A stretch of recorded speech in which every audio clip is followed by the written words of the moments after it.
basically it was growing up in a family that was, totally, deeply steeped in jazz.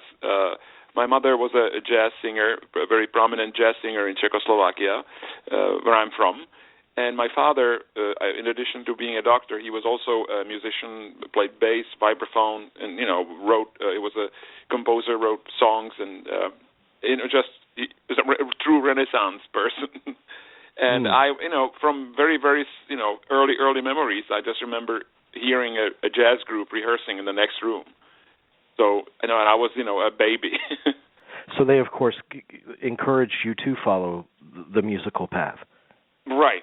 I mean, I was, dabbling in it by myself, but then obviously, I was put into some sort of a track where, I would receive proper piano lessons and instruction and so on and so on.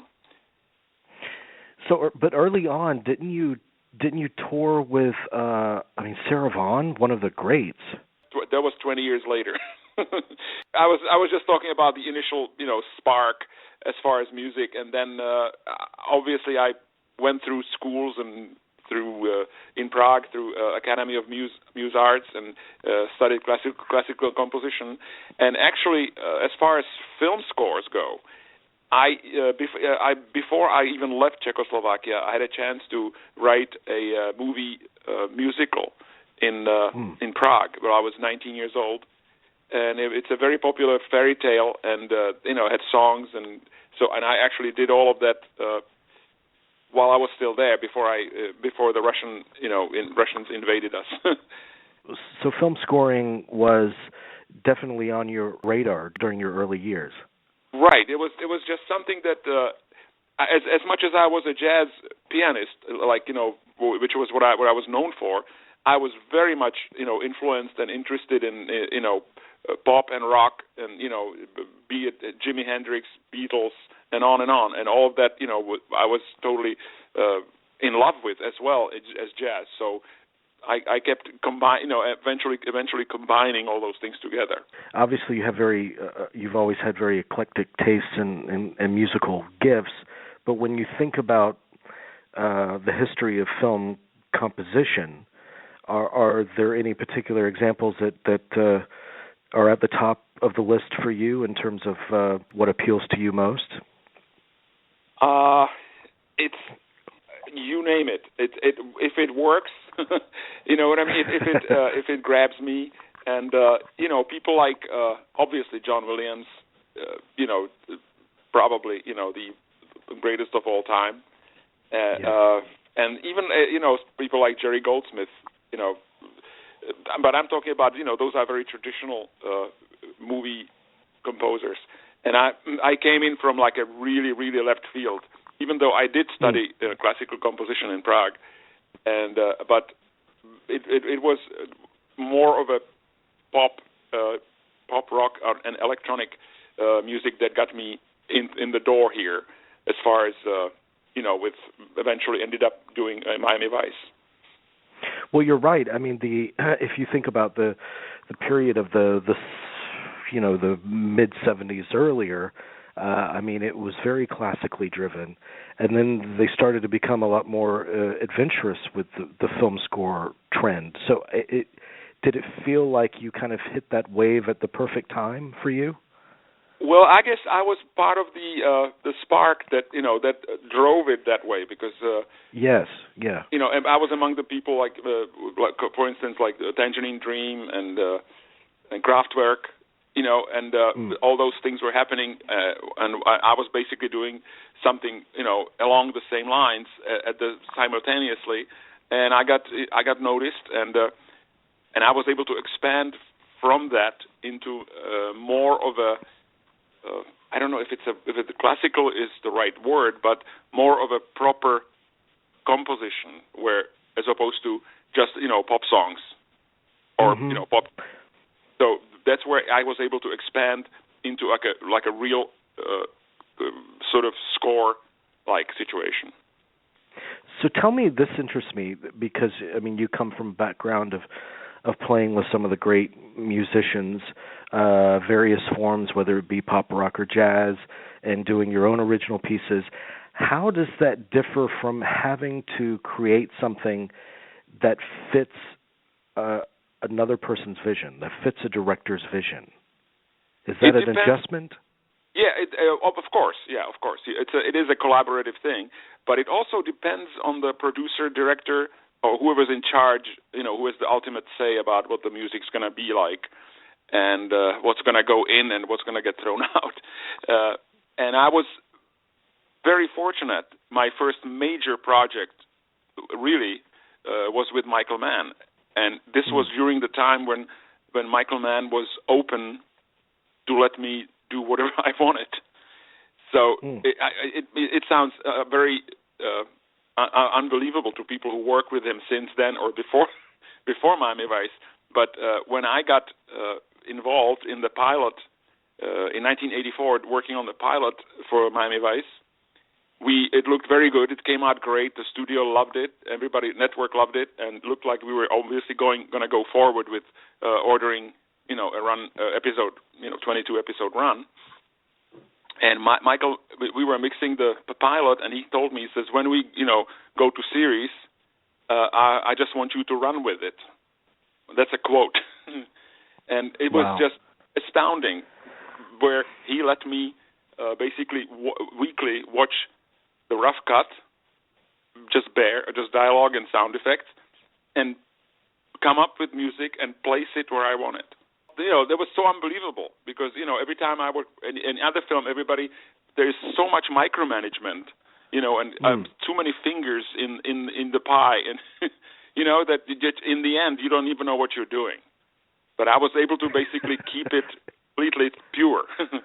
I mean, you're right. I mean, I think some people think of Michael Mann now as kind of an ultra-controlling director. I mean, he's one of the greatest directors, but we have. But I guess that period of time and that show felt so new and so fresh that I guess it lent itself to let's see what works. Let's just try. Let's experiment. But very much a free-form creative process, and I was able to mix change styles from week to week. I mean, there were. Certain weeks were a little jazzier. Then there was Afro-Cuban Latin music. A lot of the times. Sometimes it was just totally just rocking out, and you just go from week to week, and you don't know what the music's gonna take you. And what really was good too, as far as inspiration, was the songs, the actual existing songs that were placed in there. They would sometimes lead me in a direction. I said, I'm gonna follow that sort of a style and take it, into the score. So that happens sometimes too. Give me a sense of, because you did something like 90 episodes, a ton of work, a ton of music. Give me a sense of your output, like how much new music you had to create on a weekly basis for the series. Well, yeah, it usually turned out to be between, I would say, 20, 25 minutes. Sometimes 30 minutes of music a week. It was pretty severe, and it was also relentless because we were, the shows were coming one a week. There was no breaks.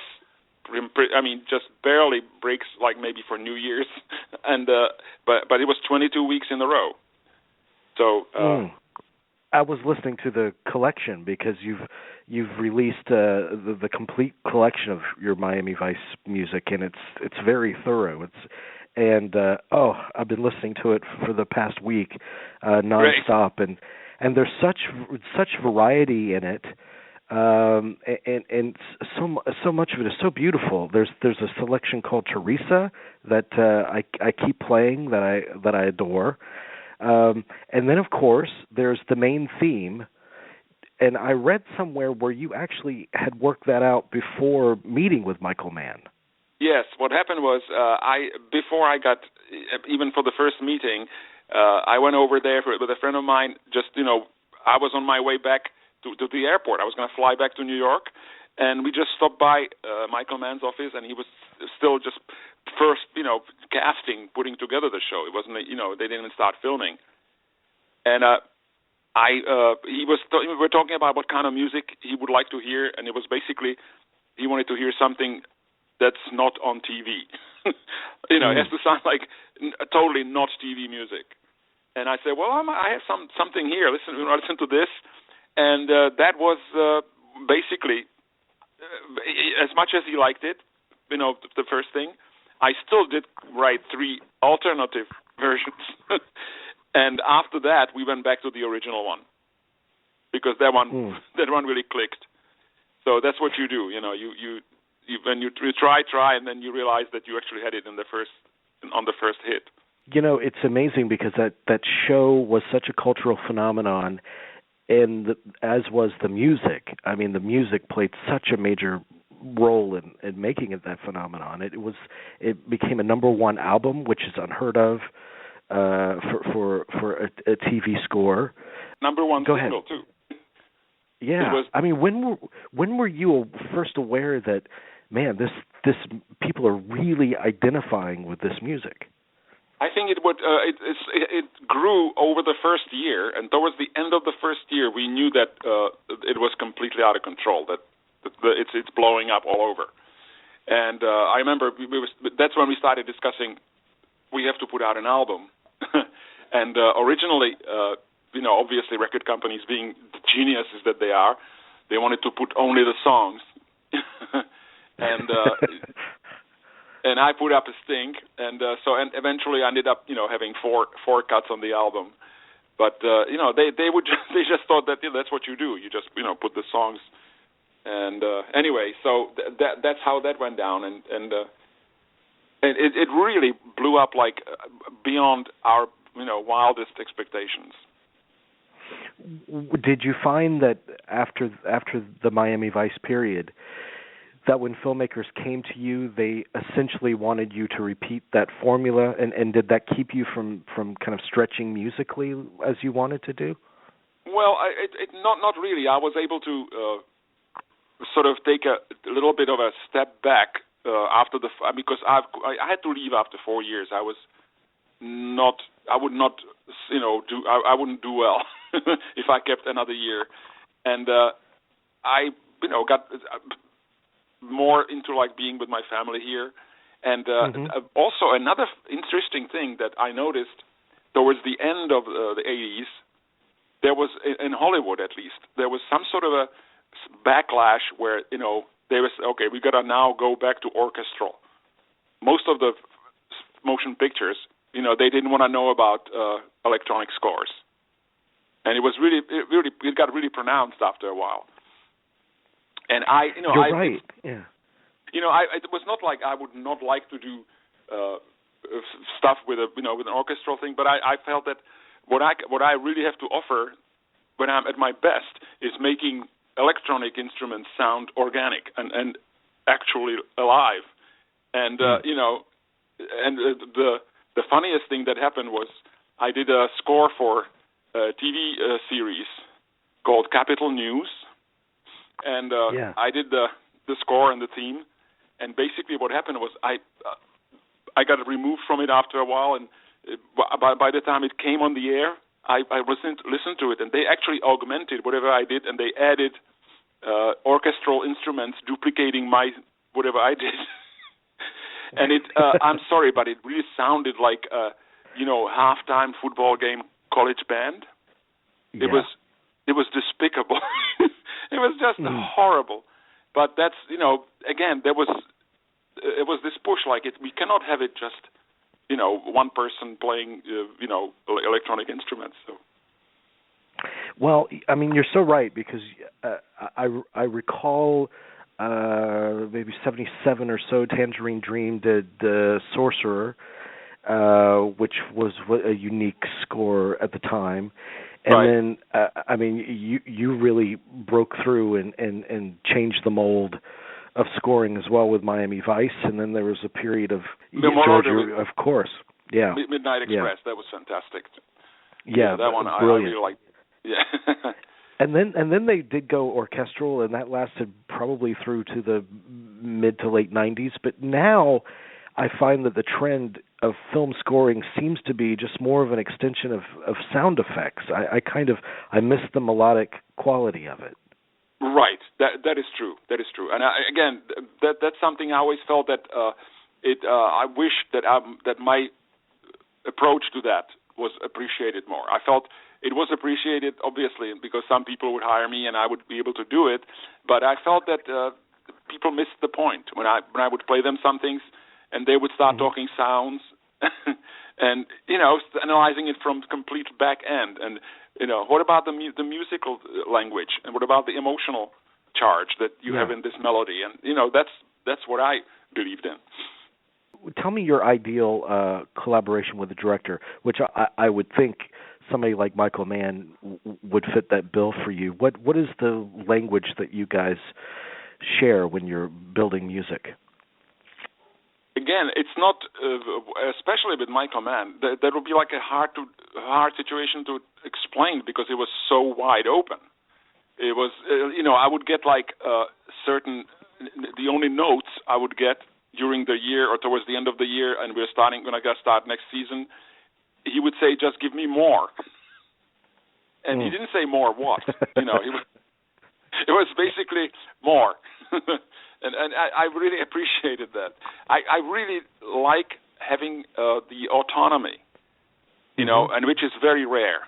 And it sort of, kept me away from a lot of the bigger productions because, as I said, there's, it's all done by a committee. There is not even an author in charge most of the time. There's the studio, there's the producers, there's everybody puts their 5 cents.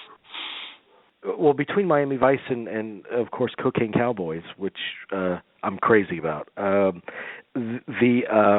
you are so kind of synonymous with the sounds of Miami. How much experience did you have with Miami prior to Miami Vice? I wouldn't call it experience with Miami more as much as with Latin music, and I was very much exposed to Latin music through my dear friends, musicians who were like percussionists, and so I would get to sit in with like Latin bands, and actually I even played on an album by Fania All Stars, believe it or not, with all the big Latin stars in New York. And, they just took me in because I picked up the rhythms totally naturally. Being a communist from Czechoslovakia, that was kind of weird.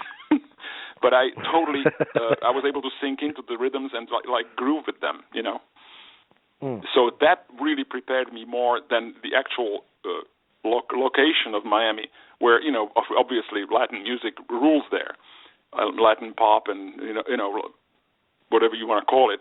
But it's still the percussion and the flow of that music that I love so much. Well, your work on Cocaine Cowboys, because I just watched that again the other night, and it's a documentary I really loved because there's such a momentum to it and such a velocity to the editing, but your music is the main driver of that for me.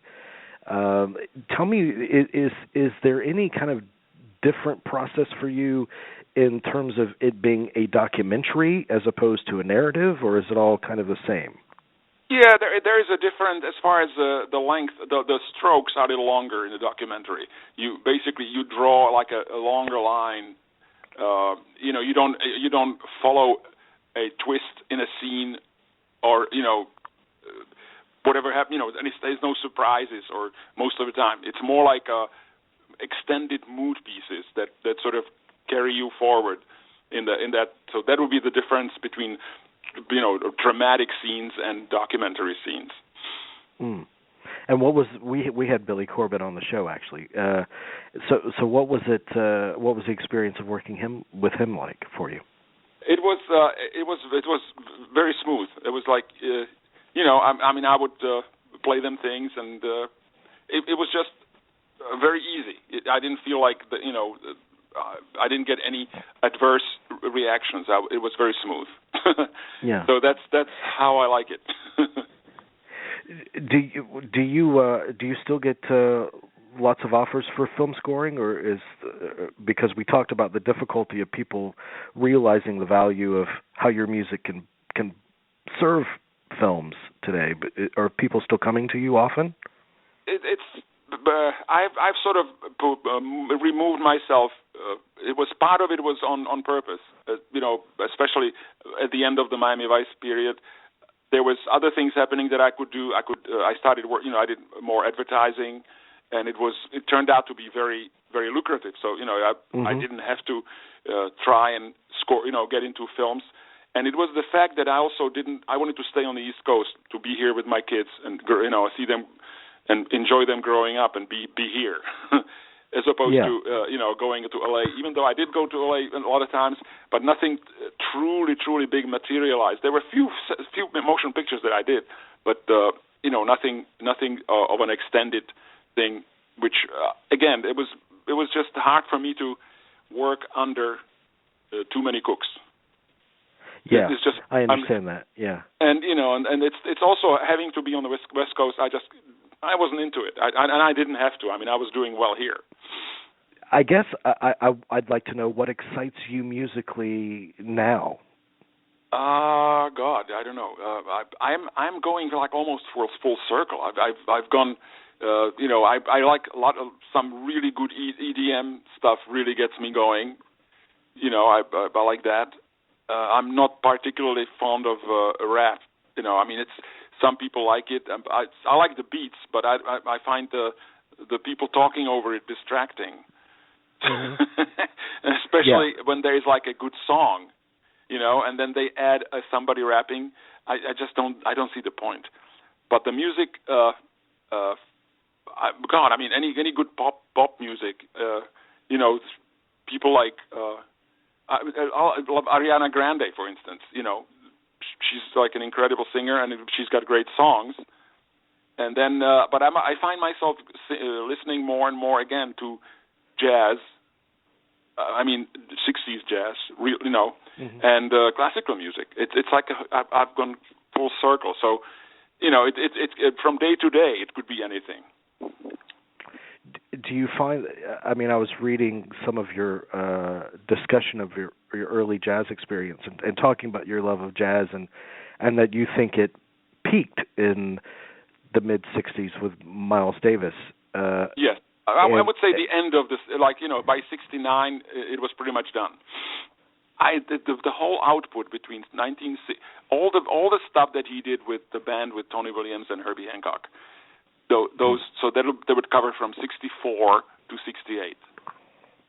Those albums, like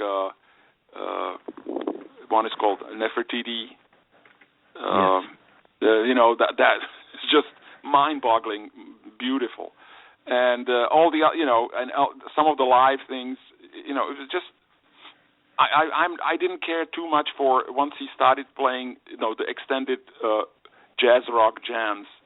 I mean, even though it helped put me on the path with getting together with John McLaughlin and creating Mahavishnu Orchestra, which sort of was a whole different thing because there was this much more of a complex and in Indian multi-rhythmic approach as opposed to extended jam music. So for me, the Miles that I love forever is the period in the '60s. It's interesting to me because I love film scores. I'm a film score fanatic, and I'm obviously a movie fanatic. And I see this with film, where the tradition of film used to be, you study those who came before you. You study your history, and then you try to build upon it in your own unique way. And that's how the art form evolves. But I find more and more that people have a more limited sense of that history. And do you find the same with music, whether it be film music or any form of music? I do worry about, because the jazz really flowered so strongly in this country, and it was what brought me here. It drew. I mean, I was drawn to it. I had to come here, and I'm just worried that there is nothing like that anymore. And what will be happening in 50 years? And it sort of gives me the willies a little bit. I understand. Yeah. I mean, because it was such a rare era. and the same thing with classical music. If you think about the 250 years from Bach to to Stravinsky, and what now? Yeah. It's I think the same thing happened to jazz. It's almost it's locking itself up into a time capsule. But that's how it is. And we can admire it and learn from it and enjoy it. But I don't know where else it can go. I mean, even improvisation, because improvisation was always like a most important thing for me in any music I was involved with. And improvisation is almost frowned upon now. If you think about it, like radio stations do cuts even on country music. They cut out guitar solos to keep the song shorter. Which is, I mean, come on. You have Keith Urban or, Brad Paisley and, somebody playing this, beautiful guitar solo and they cut it out. And, you're absolutely right. Yeah. And it's because people don't want to face somebody improvising, which is, such an incredible skill and a gift. And I'm, it's something that I'm very proud of. And I feel like it's almost, being forbidden.